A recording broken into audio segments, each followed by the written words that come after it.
You don't technically need this car. You say that out loud to yourself. You say, I have no space. You say, I'm just looking. Then you click. Then you zoom in on photo number 87 and whisper, oh no. Then you text a friend, the one who always enables you. You say to yourself, this is the last one, knowing it is not. You don't need this car. But maybe, just maybe, this car needs you. Bring a trailer. It's never just a car. This episode is brought to you by Progressive Insurance. Fiscally responsible, financial geniuses, monetary magicians. These are things people say about drivers who switch their car insurance to Progressive and save hundreds. Visit Progressive.com to see if you could save. Progressive Casualty Insurance Company and Affiliates. Potential savings will vary, not available in all states or situations.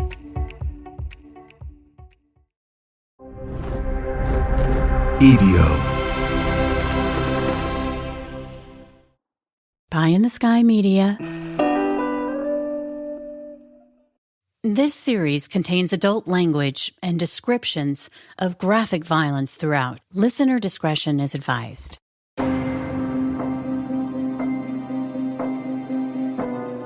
Roger, Joyce's brother, relates a quote that his mom said. He said the gray, and she's an older, obviously Taiwanese woman, and she said the gray hair should never outlive the black hair, meaning the older generation shouldn't outlive the younger generation. And it's a shame whenever that happens, and you always really, really feel bad for that. Welcome back to Criminal Mischief with Carolyn and Brandon. You're listening to episode 153, Travesty. Bobby, thank you so much for chatting with me again on these cases. How would you like me to introduce you to the show? Bobby Chacon, retired FBI special agent. If you're a follower of true crime, and I'm guessing you are because you're listening to this podcast, you've most likely heard the name Chandra Levy. She was the Washington, D.C. intern who went missing in May of 2001. Tragically, Chandra was found murdered a year later. But have you heard the name Joyce Chiang? Before speaking with Bobby, I'm sorry to say that I hadn't. So the show is called Murder Has Two Faces, and what we do in each of our 3 episodes, we highlight 2 cases, and we basically kind of put them up against each other, and that's the mirror. In each episode, we highlight one case that had international, pretty much global attention on it, global publicity. You've probably heard the names, you've known the names, and then we juxtapose that with another case that was very, very similar in geography, etymology. So the cases are very similar in a lot of respects. Same time frame, same location, same type of victim. However, the other case got almost no publicity. And so we look into the whys of that, because my contention has always been, and I lived this, that, a case that gets that kind of publicity, I always said publicity equals pressure. Like when there's publicity, my bosses used to get a lot of pressure. And then pressure equals resources. This week, Bobby and I go over the disparity between the cases featured in a new documentary that takes a hard look at 3 cases, including Joyce Chiang's. Watched the show, and part of that too is that the disparity between how victims of color are covered versus how, white women in these cases are covered. And so you guys really talk a lot about that. What was that like for you? Because you actually worked these cases in your capacity as a FBI diver, right? Right, that's right. Talk a little bit about that and what that was like being a part of that production and taking that on. Well, for me, it was really touching. It was good because this is something that, I spent my whole FBI career at the street agent level. I never raised my hand to go into management. I never wrote a desk. I could have become some senior FBI executive at headquarters. I didn't want to do that. I wanted to maintain my job of putting bad guys in jail or helping put bad guys in jail. And so we were always clamoring about this. Why is this one case getting the pressure and the publicity and the resources, and why is this other one not? And because we were much closer to the victims, and more so the victims' families, than our higher ups were. Certainly people in Washington, D.C. were. It really affected us more than people much higher than above us in the chain of command, who were making those decisions on where to put the resources. And so when this came along, having been involved in these cases, particularly in the first episode where I was involved in the case that got all the publicity, and in the second episode I was involved in the case that got none of the publicity.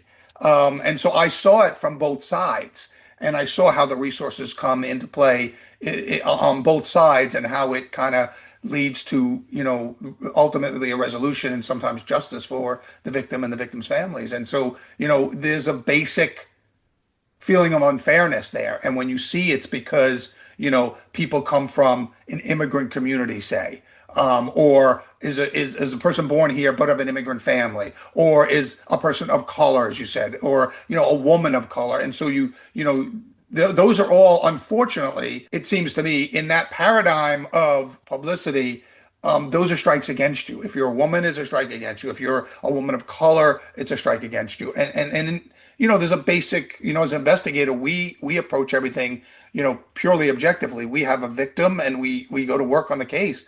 And it's, it's a basic issue of fairness to us. And so it was heartfelt to me to be involved in these cases. And when I actually rewatched these shows, particularly the Joyce Chiang show episode, I get touched by it. I get a little choked up on it, because it's like, we were there, we were working for her and her family, and but for other forces at play, the resources weren't there. Joyce Chiang's parents emigrated from Taiwan, and they moved to the suburbs of Chicago. Joyce was first-generation American. Her parents are from Taiwan. I call them an all-American family, because that's what they were. 4 children, 3 boys and a girl. Just getting to the U.S. had been difficult. Being the only Asian family in the primarily white suburban neighborhood in Chicago in the 70s and 80s, let's just say it wasn't easy for the Chiang family. Their neighbors didn't welcome them with pie and open arms, but rather open hostility. The tight-knit family endured severe prejudice. But despite these many injustices, Joyce and her brothers were encouraged to work hard and make a difference in the world, which is exactly what they did. After high school, Joyce was accepted at a prestigious all-girls university. Goes to Smith College, very, very prestigious women's college, gets well educated. She's the student body president. She's like the life of the party. She's like this, a big personality. Joyce moved to Washington, D.C. and interned for a congressman on Capitol Hill. She goes to Georgetown Law School, very, very prestigious law school. I mean, she's like the immigrant dream, I think the American dream, of a first-generation American who goes to Smith, then goes to Georgetown. Joyce she actually was, when she was in law school, interning for a Congress member. She was actually working all day in the congressperson's office and then going to law school at night. That's how hard a worker she was. But Joyce wasn't alone in this journey. She shared a D.C. apartment with her brother, Roger. Joyce was living in DuPont Circle, which is an area of Washington, D.C., where a lot of young interns, a lot of young government workers lived. It's a short commute to the general power structures of where they're mostly working. In 1999, Joyce was just 28 years old. She'd earned her law degree by working all day and going to school at night. And now she had big plans to do great things. She had her whole life ahead of her. And so she goes to work for what was then called the Immigration and Naturalization Service, INS, which is when, in my day, that's what now I guess ICE is now, or it's kind of bifurcated now. But the Immigration and Naturalization Service is where you would go when you wanted to become a naturalized citizen. And so Joyce is working as an attorney there. Her friends say, she had her life played out. She was in the seat of power. Then she was going to move to New York eventually and kill it in the world of law. And so she was this, she just this heart of gold. All her friends describe her as, this sweetest, nicest person. And she was smart. She was funny. She was personable.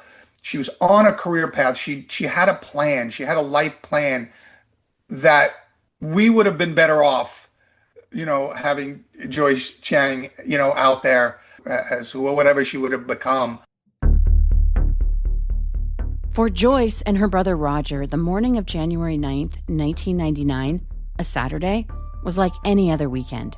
Joyce woke up with plans to go into work, and she told Roger she'd be back later that night after having dinner and watching a movie with friends. But Joyce didn't come home that night. And she wasn't there Sunday morning. Roger was immediately concerned. He tried to push away his nagging fears, but he knew it wasn't like his sister not to check in. By Monday, Roger was frantic. He reached out to all of her friends and coworkers, but nobody'd heard from her. He went to her office. He was just looking for any clues at her desk that might indicate where she could be.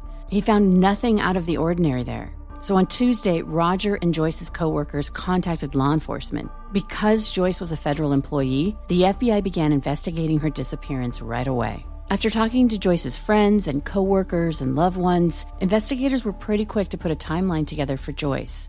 Just like she told Roger, she'd met up with some friends that Saturday night. After dinner and a movie, she'd asked her friend to drop her off at a nearby Starbucks in the DuPont Circle neighborhood. She wanted to get a drink, and so she just said, "Hey, I'm just going to walk the 4 blocks home." What Joyce did next was a complete mystery. None of her circle of friends and loved ones had heard from Joyce or knew where she was. It was like she vanished without a trace. Roger, Joyce's brother, was desperate.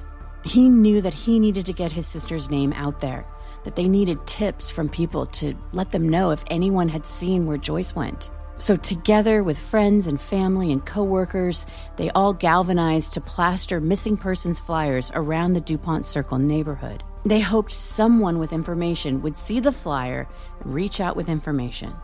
They also contacted local media to let the public know that Joyce had gone missing. But in the days following, even after the appeal to the public, no one came forward with tips as to information about what had happened to Joyce Chiang. Even so, the first week after she went missing, the family held a widely publicized vigil, in part to honor Joyce, but also they wanted to spread the word far and wide that there might be someone out there who might know something, and if they did, they wanted them to reach out to the police. 12 agonizing days after Joyce's disappearance, investigators finally got their first lead, and it didn't look good. Joyce's Blockbuster card. Remember, this is back in 1999, so this is when people actually went to a store like Blockbuster and rented a video which had a movie on it that they would then bring home and watch at home. So they found that and other items which might have been in a wallet. These things were found on the bank of the Anacostia River. Even more concerning, Joyce's jacket was found lying in the road, the one she'd been wearing the night she disappeared, and one of the sleeves of her coat was positioned in a way that gave the impression that she'd been fighting for her life that night. Her jacket was found there, and one of the sleeves was pulled inside out, indicating that it was either pulled off of her or she was trying to get away, and the sleeve kind of went inside out. I think it had a cut in the back of it too, some kind of, or a rip. And so we kind of knew there was some kind of struggle or physical altercation that happened between Joyce and someone at that location near the river's edge. Finding Joyce's belongings was something, but it was a loaded something because it didn't instill confidence that she was still alive. Her family still hoped that she was. But now investigators had a potential crime scene to investigate. The working theory was that Joyce had been forcibly taken from her neighborhood in DuPont Circle and for some unknown reason brought to the banks of the Anacostia River. But for what purpose? Did she know her assailant? This happened east of the Anacostia River. So, D.C., if you think of the Potomac and the Anacostia forming a V, the main part of D.C. is in the middle of the V. And then east of the Anacostia River is an extension of D.C., but it's kind of the more high crime area of D.C. on the other side of the river. Joyce was from DuPont Circle, which was up in the main area of D.C. Bobby's team led the grim search for what they believed they'd find in the freezing Anacostia River, the body of Joyce Chiang. I mean, we kind of knew that she was probably in that river, and that's why we were searching the river. Diving into those frigid waters of the Anacostia River was like plunging into a muffled silence. You couldn't see your hand in front of you, and the water was so polluted that under the surface there was all this hidden debris, garbage, and junk. And the divers could only feel like they were walking blindly in the water as they searched for objects. Not long into that search, one of them grabbed onto something. We were searching the day they found a body, and all the press, because this was like right after it happened, right? Within weeks after it happened, maybe, yeah, just a few weeks after it happened, we were in the water. And so it was still kind of in the public's, it was still in their attention. It was still news media all over the place. And when we went out there to search and stuff, and then they found a body. And so everybody ran over, and it happened to be a male. It was unrelated. It was a male victim. It was a relief to the Chiang family that the body wasn't Joyce. But they didn't have any other answers as to what happened to her. Investigators worked with the only clues that they had, her belongings, which they sent to the lab for forensic testing. But those items came up empty, meaning there was no suspect DNA profiles to pursue. Meantime, Joyce's family and friends continued to hold weekly vigils every Saturday night, and so many people attended. They also continued to post missing persons flyers on street lamps and in store windows. But as the days went on, the story of the missing young lawyer Joyce Chiang began to fade from local headlines. Why did you say that, like, women, and especially women of color, like, if you're murdered, resources are not going to be put, why is that? Well, I mean, I don't say that from personal experience. I worked cases that were assigned to me, and I say that because I just look at the statistics, and I'm in kind of the entertainment world. I do documentaries, I do podcasts, I do even drama shows. I do fictionalized drama, scripted drama shows. And you just know from, you read articles, you read stuff about how many Native American women are going missing off of reservations, or even neighborhoods off of reservations, and it's an epidemic. I mean, if the number of women, if you take the number of women that go missing every year, and you say that same number of people are getting COVID, it would be the top story of every TV station across the country. Oh my God, there's another variant of COVID. There's another outbreak of COVID. We have the same number of people that are, if not more, of young women that are going missing and every day in this country, and yet we don't treat it the same. And so that's above my pay grade to determine like why those cases aren't getting the attention, why TV executives are not greenlighting shows that highlight more of those types of victims. I don't know. 3 months later, a canoeist was paddling around the Potomac River, downstream from the Anacostia River, where Joyce's ID had been found. 8 miles from where Joyce's belongings were discovered, a body had washed up on the riverbank. It was Joyce Chiang. Unfortunately, based on the state of her remains, a cause of death couldn't be determined. They didn't have the resources that some of these other cases got because of the publicity of it. But Joyce's family did a really good job of keeping her in the news as best they could early on. But, it did go cold after a while, and that's because it left the headlines. It left the news. It wasn't the top of the news hour anymore, and it wasn't on the front pages anymore. And so things go cold sometimes because of that. If you have the publicity, people are still calling. 2 years after Joyce went missing, another young woman eerily vanished under similar circumstances. Chandra Levy moved to Washington, D.C. in the fall of 2000 to intern for the Federal Bureau of Prisons. In May of 2001, the 23-year-old was scheduled to leave D.C. and head home to California, where she was from. But when Chandra's parents couldn't get a hold of her, they called police, and investigators went to Chandra's apartment in the same neighborhood in DuPont Circle where Joyce had lived. At Chandra's place, there was no sign of a struggle. Chandra was an intern for a congressman, Gary Condit, and so they were both kind of involved in the power structure of Washington, D.C. Joyce then graduated law school, went to work for the government. Chandra was kind of interning for the government. Same type of victim, same age, same geographic location, same type of disappearance. I mean, Joyce disappeared after a night out with friends, last seen her at the Starbucks. Chandra was, I think, jogging through a park on her typical, afternoon jog or something. And so, these, on the surface, these look very much like similar cases. But after Chandra Levy had been reported missing, her disappearance was immediately on all the local channels and was covered on the national news, too. especially after it was discovered that Chandra was allegedly having an affair with a married congressman, Gary Condit. After Chandra went missing, investigators looked back into Joyce's case. Local police and FBI teams searched Anacostia Park and also the riverbanks of both the Anacostia and Potomac.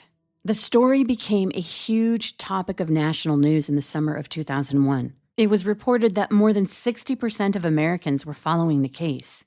And when then Congressman Gary Condit sat down with Connie Chung for an interview on ABC, 23 million people tuned in. Did you have anything to do with her disappearance? No, I didn't. Did you cause anyone to harm her? No. Condit would be ruled out as a suspect by police, but many people never stopped believing he was involved in her disappearance. Now, it's worth noting that Chandra Levy's disappearance occurred a few years after the 1998 sex scandal between President Bill Clinton and White House intern Monica Lewinsky. But I want to say one thing to the American people. I want you to listen to me. I'm going to say this again. I did not have sexual relations with that woman, Miss Lewinsky. I never told anybody to lie, not a single time, never. These allegations are false, and I need to go back to work for the American people. Thank you. The saga continued for months, ending with the president admitting to having, quote, an inappropriate relationship with Monica Lewinsky, who had been just 22 years old, while the president himself was 49. Clinton was impeached by the House, but he was ultimately acquitted by the Senate. And that summer of 2001, the disappearance of D.C. intern Chandra Levy, who was allegedly having an affair with Congressman Gary Condit. But even though there were similarities between Chandra's disappearance and Joyce's disappearance and later murder, Chandra Levy's disappearance didn't fade away. Every detail was headline news across the nation and the world. And as a result, unlike in Joyce's case, resources were allocated to the investigation. These cases that generate a lot of publicity also generate that pressure, which generates those resources, which then results in a solving of the case. And unfortunately, the contrast to that is the same type of case that doesn't get that kind of publicity then doesn't get those resources, and then oftentimes, many times goes unsolved because of that. But there was also another idea germinating, that a serial killer was operating in D.C., especially when you compared the similarities between Joyce and Chandra. Both were young women, single, living in DuPont Circle when they went missing. But things really ramped up when, on America's Most Wanted, John Walsh theorized that the murder of Joyce Chiang and the disappearance of Chandra Levy could be connected to a serial killer. Well, is that why you said earlier in our conversation, you said you don't like to use the term serial killer lightly? You said that? Is that That's why? right. That's right. Because, until you actually have a tie between the victims or a tie between the methods or the rituals or something else, lots of women go missing in this country every single day.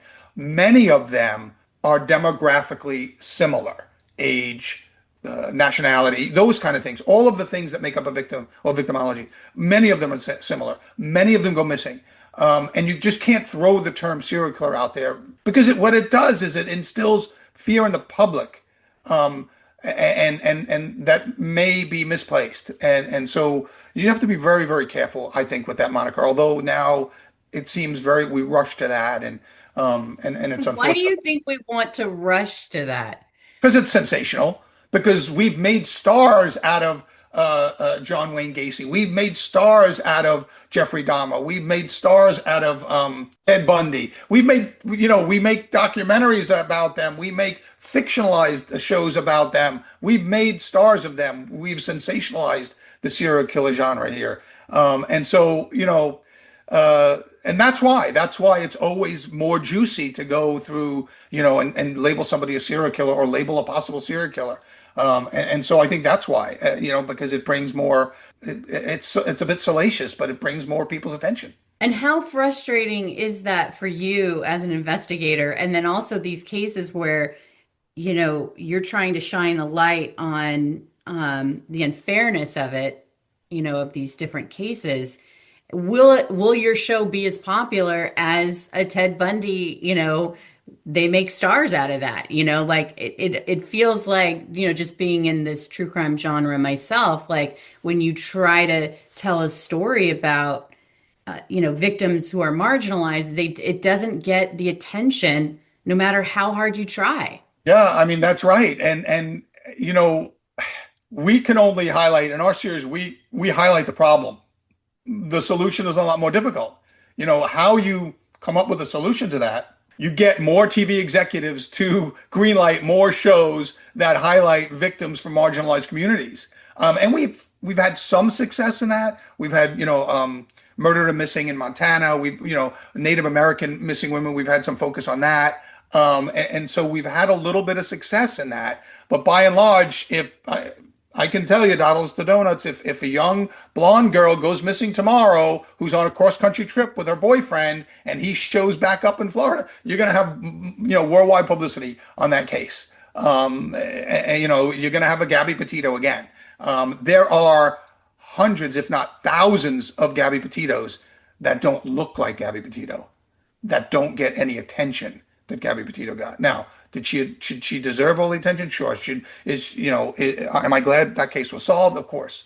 But there are many, many, many young women that are very similar age, very similar generation, and every other demographic except race, and you don't know their names. None of us know their names. What happened next in the investigation into Joyce's murder was stunning. It's unclear as to why this happened to this day, but seemingly out of the blue, the executive assistant police chief, Terrence Gaynor, announced that Joyce's death could have been the result of a suicide. Suicide? I felt so... Yeah, that was one particular executive deputy sheriff or whatever in that jurisdiction. I don't know what possessed him to make that pronouncement. Now, look, during an investigation, a lot of different theories get looked at. We do. And I don't fault them for looking at that theory, because when they were investigating, what happened was it turned out that they were looking at a relationship she had. You look at personal relationships when someone goes missing, right? And she was having a relationship apparently with a coworker. Apparently that relationship ended. I don't know if it didn't end well or what, but there was some type of internal office procedure that they were going through to mitigate whatever happened between these two coworkers and their personal relationship. So you have to investigate that. Whether it's relevant or not, you do have to go down that road, because personal relationships often result in violence, especially man against woman violence, domestic partner, or what they call intimate partner violence. They had to investigate that. I don't fault them for investigating that. But the investigators kind of likely were going, it's out there, but it's very, very remote. We're going to just put it off to the side. Because until you actually solve the case, all of these different theories have a level of validity or not to them. But you can't put anything off the table until you get the one that actually has all the evidence and actually is the one you go with. And then everything else gets put away. But some reason, through this theory of her coworker that she had a relationship with that went bad, and that there was this internal kind of office procedure going on, that maybe she was despondent, and somebody put out there, and horrifically, that, sometimes in Asian cultures, people lose face and they do something to harm themselves or kill themselves because they've lost face, which is absolutely ridiculous. But somehow the deputy chief or somebody felt the need to stand up before the cameras and make that pronouncement as a possible theory. The theory's okay to investigate. It's not okay to put that out there to the public. And that's what happened. And that was a horrific thing to do to Joyce and to Joyce's family and friends and anybody that knew her. And it was not right. And, it was just one of those things that probably the investigators, were shaking their heads on why their boss decided to do that. But, usually you only make things like that public during an investigation if you think it's going to help, if it'll lead people to come forward and say, I know who that person is, or I saw this happen. Coming out and saying she might have committed suicide is not going to help your investigation. There's no way, because if that's what happened, no one's going to know that, except the person who actually killed themselves, and they're gone. And so, You only release that kind of information if it's going to have a strategic benefit to your investigation, going to forward your investigation by the public seeing it and responding to it in some way that's going to help your investigation. There's no way anything like that could ever help your investigation.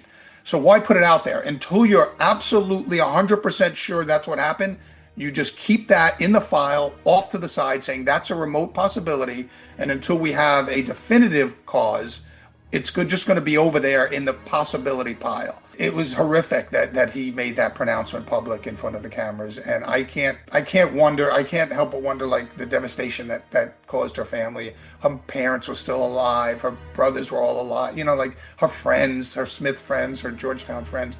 I mean, it's just something that never should have happened, and it re-victimized Joyce, and re-victimized her brothers and her family all over again. I mean, that's exactly what I was thinking. You just perfectly said it, that it re-victimized them. And then, one could say, like, they wanted that pressure to solve the case. Well, if we just say that she took her own life, that solves the case, right? I mean, I don't know if that was the intention, but clearly you have to wonder if that was it. A year after Chandra Levy went missing, a hiker made a grim discovery. In May of 2002, a man walking his dog in a remote part of Washington, D.C.'s Rock Creek Park happened upon a skull, bones, and clothing. Dental records confirmed the remains belonged to Chandra Levy. Her death was ruled a homicide. But despite an exponential amount of resources outlaid in Chandra's murder investigation, eventually her case went cold. But the appetite for solving Chandra's murder never went away. When my bosses start feeling the pressure because there's so much publicity, they start saying, what do you need, to solve the case, kind of thing. And then in most cases, not every case, but resources equal results. So it's publicity equals pressure, pressure equals resources, resources equal results. After 7 years, there would be a break in the investigation. In March of 2009, some fruits came from the new chief of Metro Police, Kathy Lanier's decision to allocate resources into jailhouse snitches. When crime took a dip in D.C., they realigned resources and they put a bunch of more detectives on the cold case files, and a new chief had taken place, and she directed the cold case to start, like, maybe using jailhouse interviews and jailhouse informants, and they did, and that's how they got. I think they actually used that same technique to get Chandra Levy's killer to confess to somebody. In the Chandra Levy case, a suspect had been identified. 20-year-old Ingmar Gwandike, who'd been convicted of assaulting 2 women around the same time Chandra Levy disappeared. According to this jailhouse snitch, Gwandike confided that he'd murdered Chandra Levy. Gwandike would be charged with Chandra Levy's murder. He denied having anything to do with it. But in November 2010, he would be convicted and sentenced to 60 years in prison for the first-degree murder of Chandra Levy. But something else would come out of these jailhouse confessions. New leads had been developed in Joyce Chiang's case. More than a decade after her murder, cold case investigators pieced together information they received from prison informants. That Joyce had been at the Starbucks by her house, and that at some point she'd encountered 2 men who intended to rob her and took her to the Anacostia River. It's just a tragic loss for her family, and I just think all of us as a whole, when someone like that gets taken, so senselessly, it just angers me sometimes when people, ultimately the people who took her life were, probably drug users, and it was just a senseless event and a senseless murder. Finding out, in all probability, what had happened to Joyce didn't mean that she would get justice. Because investigators believed they'd solved her murder, but they didn't have enough evidence to prosecute the suspects. 2 men who had been arrested for a kidnapping in Georgetown after robbing another victim 3 months after Joyce disappeared. The Chiang family wouldn't get justice for Joyce, but in May of 2011, they got an acknowledgement at a press conference by the Maryland Police Department Chief Kathy Lanier, who officially announced that Joyce's death had been ruled as a homicide. She also made clear that there had been statements made that were inaccurate. The police chief acknowledging that Joyce's death was the result of a homicide and not a suicide. Setting that record straight was extremely important to the Chiang family.